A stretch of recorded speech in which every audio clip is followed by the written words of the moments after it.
The National Eligibility Cum Entrance Test or NEET has once again been hit by a paper leak. 22.79 lakh students had taken the exam on the 3rd of May. The exam was cancelled and a retest will be conducted on June 21. The government has announced that the exam will move completely from the pen and paper mode to online format. The paper leak has brought back into the focus the functioning of the National Testing Agency, the autonomous organization which conducts various entrance examinations, including the NEET. There's also a renewed debate on the very nature and format of the NEET. To discuss the issues arising out of the NEET paper leak, we have with us Dr. Anita Rampal, eminent educationist and former Dean of the Faculty of Education at the Delhi University. Thank you so much, Dr. Rampal, for being with us. To begin with, I would like to ask you about the impact of the paper leak in an exam of this scale and this nature, considering so many lakhs of students had taken the exam and we have heard reports of some students even committing suicide. So how do you see the impact of the paper leak? For someone coming from education, the impact is really, really devastating. It's not just about one leak, as it is being called. It's actually what has been happening in the last couple of years that we've seen. In fact, 2 years back, I actually followed it up. I even listened to the Supreme Court case for 2 days. I was amazed by the kind of information and data which the lawyers had brought, some of our best lawyers had brought before the bench, and extremely disappointed by what the decision that the bench took. Because I think we let down, not just our students, but lakhs and lakhs of families and people who invest themselves in this exam. It's not an exam to really get a job. It's really a sort of aspirational, project for families. And not getting even the ability to take an exam, because they know the chances of getting it are very low. But no one tells you that chance. So you take it because you think that something will happen and your life can change. So that, I think, is very problematic. I think also we see the impact on young children. We're shocked in the last few years that the coaching industry has actually forayed into schools, smaller towns. Earlier it was mostly in cities, but in towns, families, even in the villages, they try and get them to say that, this is the only way. They may not have had a good education. So class 8 children join coaching centers. I've spoken to some of those students and I'm shocked at the lives that they go through. But, they think it's good for them and they can't tell their families that they don't like doing only these science subjects because, they're doing mostly science. If they're doing it for JEE or for NEET, they don't do anything else and they get proxy attendance from schools. And they can't, when the family is so invested in this, you can't tell them you don't want to do that or you're not interested in that. So that again is an emotional and a huge burden on young children. And how do you look at the response of the government to the paper leak? A retest has been announced, but it is shocking, it's disappointing, and all I can say is that when NTA was set up, many of us educationists had actually opposed that. One, it is a design. It's set up by design to not be audited, to not be a statutory body, to not be accountable. How can you set up? Because I was on the governing body as a dean of the Faculty of Education of CBSE. And the Central Board of Secondary Education also had gone into a lot of these tests. So questions were being asked that your job is on secondary education. Why is it that you're getting into that? And we thought, even though they have an academic team, but we thought they were not academically qualified to be taking this large kind of system, these large exams. But everyone was vying them because they were making money. CBSE was really making a lot of money just through these entrance tests. And, so I know that the debates had started even then that should CBSE be doing all that. But when NTA came up, it's just not, it's a society. You can't be doing this with your children's lives and, all the families that you give hope to. Again, the second question that has bothered us is, and I must tell you frankly that when the common entrance test for universities came in, CUET, we had predicted if you have a centralized exam for admissions, we are not going to get the diversity of getting people from different states. They have the right to come to a central university, but you will not get them. We will not get many women in the first few years because taking an online exam needs a different kind. You need practice on a computer, to be taking an online exam.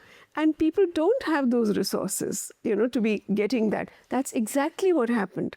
So we had predicted many things.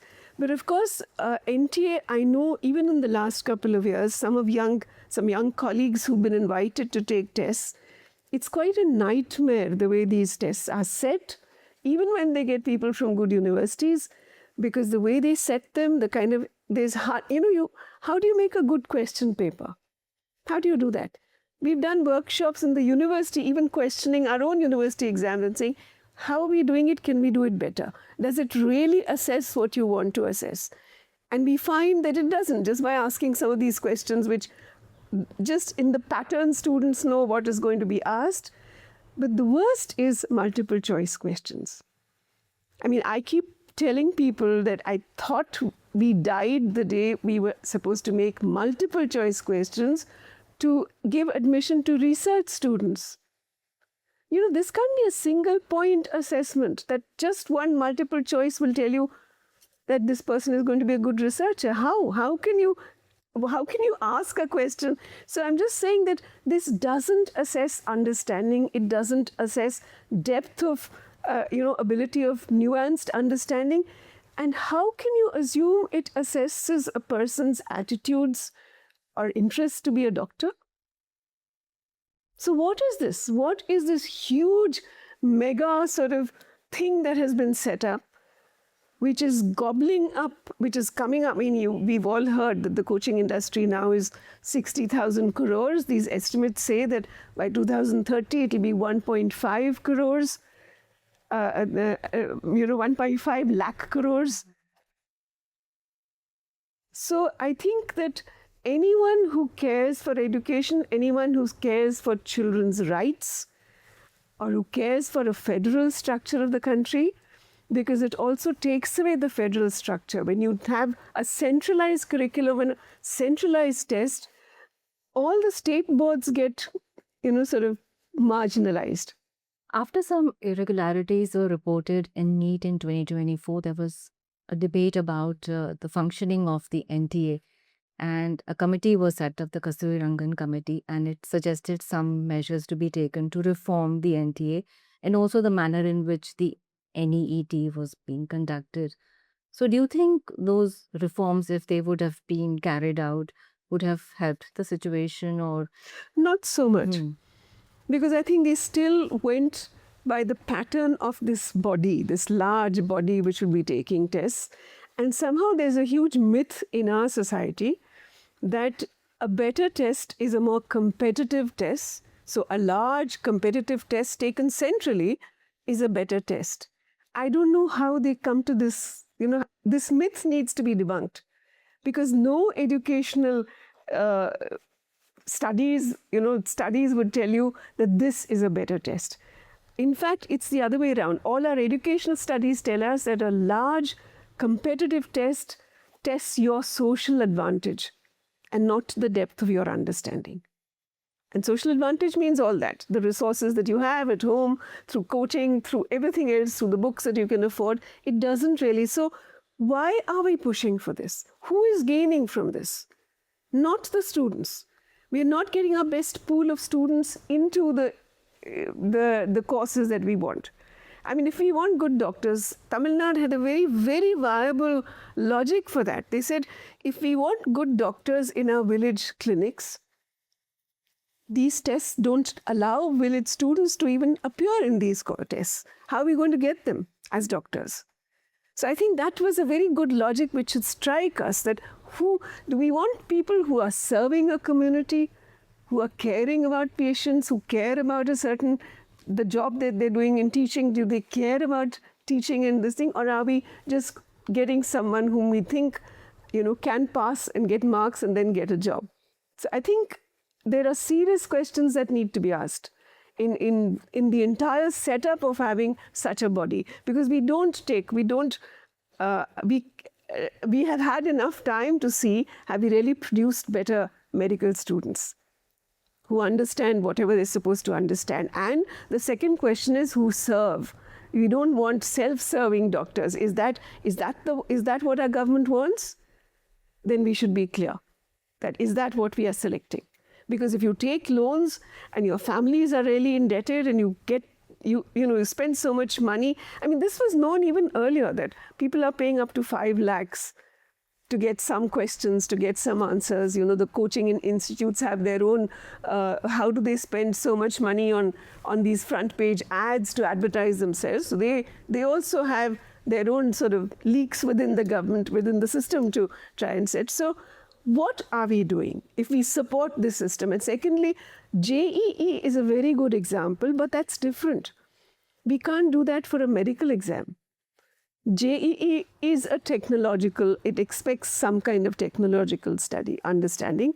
So it's a computer-based exam, but it's not a one-time exam. No good university in the world takes a one-time exam. And people talk, I've been reading in the newspapers that what about Gaokao, what about this Chinese exam where 10 million students take it? But they write essays. They don't just do tick, tick, tick. So even that is actually critiqued, that you can't have these large competitive exams. But then what they're assessing is different. It's not just, and I've looked at these questions, I mean, there is no understanding. It's completely information recall. You're trained to recognize certain patterns. You need speed, and you just need that information. And when they say it's a more difficult exam, it's actually more obscure information, which I don't think you just need to know. You can find that yourself if you know how to find and search information. So for us as educationists, this is really very worrying, the direction that it has taken, and it sucks up people's energies and of course it sucks up so much, financially sucks up people's lives. What do we do about NTA? Do you think that the body should even exist? No. Or we should reform it? No, What is the way it ahead? shouldn't exist. As I'm trying to say, how can a body which is completely have no accountability, which has no vision for education? You need a body which has academics, you need a body which does research along with taking an exam. It's not just a management of an exam. You need that also, but you should be researching areas. You should be seeing what impact are you really assessing, what you want to assess, where are those students going. You have longitudinal studies. You need an academic setup. You don't need this. And you need a setup which is accountable to the parliament, to the country, to the citizens. You're using a lot of, public resources to be setting these things up. So we should really decentralize this. And we should not have a re-NEET right now. I mean, yes, last time I know people had called for another NEET in 2020. In 24, but that didn't happen. Students had called for it. That didn't happen. Supreme Court didn't really take. In fact, the kind of statements the Supreme Bench was making. Look at this difference in the response of the NTA. In 2024, it said didn't want to play with the future of lakhs of students by calling for a retest. Yeah. And the same NTA has promptly ordered cancellation. Yes, because I think they know the scale at which things have happened here. And I think at that time they were trying to just, trying to control it and saying that it's not. I mean, I was surprised when the Supreme Court bench said something like, of course, people go choose certain centers because they're more lenient in marking. I mean, the CJI didn't know that this marking happens by a machine. There is no leniency involved in the marking. And I listened to this comment and I was shocked. that this is the level of miscommunication that is happening. And because people were saying, why do they go to Seeker? Seeker, even now people say, at that time there were studies that they were getting 6 times more the kind of seats, people getting it than in any other place. But what is more worrying, in some of these organizations, some people who've done these studies have said that out of 550 cities or towns where this test is held, only 225 might have coaching centers. The others don't. So they may be remote areas where they're not. But they've said that the success rate of a student getting in is 89% in those where there's a coaching center, and it's only 11% where there's no coaching center. So people who are involved with this say that actually it is the coaching centers which is dominating. So they're no longer a shadow industry. It's actually the hegemony of the coaching centers which is directing, pushing, getting money, investing, making money, making profits, getting students tied up for life into this. I can't tell you, we saw in Rajasthan, a bill had come in now in terms of, safety nets. How do you give safety to children because there were so many suicides? I can't tell you the shock that I felt when I saw this photograph in the newspaper saying that now we have made the coaching center safe. They had actually put in nets, literally, nets, a grid of nets so that children don't jump to their death from there. I mean, can you believe it? How can we be so inhuman by trying to say that we've made it safe? Now no one can commit suicide. They can't jump out of this place. So this is the level at which these things have come. They're so instrumental. They're actually dehumanizing the children, the teachers, the whole system. And we think that we're doing a good job. We're helping people come into these.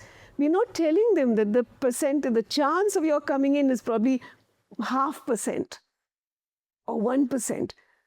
We don't tell them. So imagine what you do to children who run through this, who study. I mean, look at that. They tell you, when you hear their stories, you see how not just them, their parents.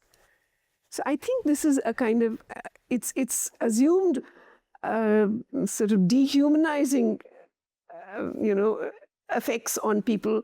And people should be looking at people's rights and not put them through this kind of a nonsense.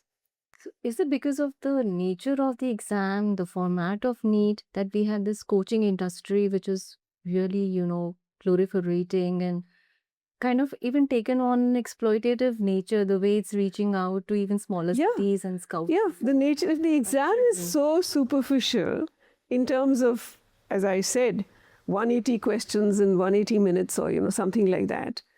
It's as superficial as that. What are you assessing? Anyone who works in education will need to ask what is assessed by this exam.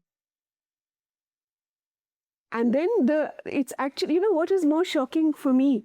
When I went into these details 2 years back, I noticed that even a school exam has a minimum qualifying, your pass percentage might be 35% or something. This exam, the qualifying marks change every year. But it can go down to 15% for the reserved categories. It's gone down even lower in certain years. In 2022, someone getting 107 marks could get a seat, qualified to get a seat. So we are 15%, 12% qualifying, and we say you're ready to be a doctor, we've chosen you, you're really good, we've chosen you through these intensive mechanisms, and you're so special. What are we doing? So one aspect is the commercial aspect of the exam. The other is the coming in of criminal elements into play. Yes. How do you look at that? We have this firmly entrenched sort of a paper leak mafia, which is operating. It has its networks. Yes, with impunity. With impunity. I mean, 8 months before the exam, we are told, there were reports which tell us that this had been booked. 10 lakhs booking had been done for 2 candidates, that the question papers will reach them. 8 months before. So, it's not as if it just 2 days earlier or 5 days earlier. I mean, it's happening in a very well organized manner. People know that, nothing can happen to them. And people know that they have close access to the questions and that they can go through the coaching centers and they know the people who have the money. And that's what I'm saying. What's shocking is that 50%, only about half the seats, about 40,000 seats or something, are seats which can actually go to a general category student in a government college. The difference, till we keep this differential that a government college can give you the same course in much less, I mean in less than 1 lakh, in 50,000 or less than 1 lakh a year, and maybe 3-4 lakhs for the whole course, and a private college which will give you the same thing for 1.5 crores, and even up to 5 crores. The NRI seats can charge up to 4 to 5 crores for a 5-year course. So look at the differential. If we have a differential like that, we are encouraging the criminality. There is no way, because there are people who, and that's what I'm saying, 15% pass marks, a person who doesn't have the money will not get a seat in a government college. So who gets the seat? Someone who brings huge money. So we've created this differential and we put the qualifying marks so low because those seats otherwise will go empty. So it's reserved for people who are bringing a lot of money. Those seats are reserved. Why are we allowing that? So that is a problem which really needs to be seen as far as how the government is looking at this system.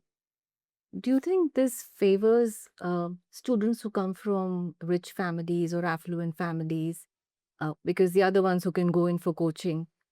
They are the ones who can buy these questions, who can book them well in advance before the exam, as we are hearing from the reports, from the CBI investigation. So what is happening?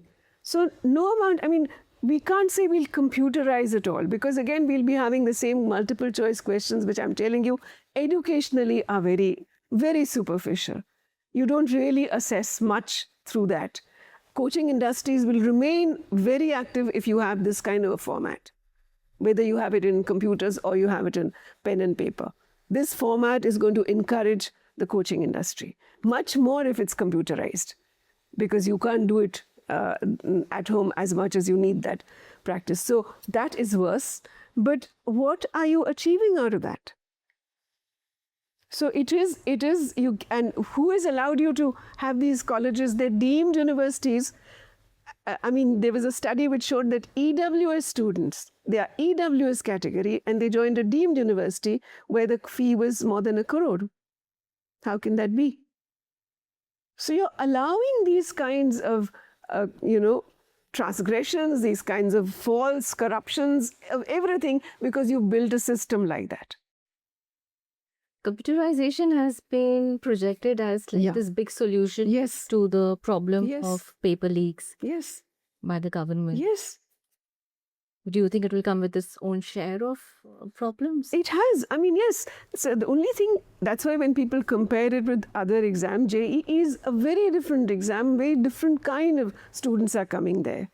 So you can't compare, but that they say that it's sector-wise, it held in many shifts, it doesn't have this one-time thing. And more importantly for us from education is, this exam has devalued school education, because your school marks are not counted.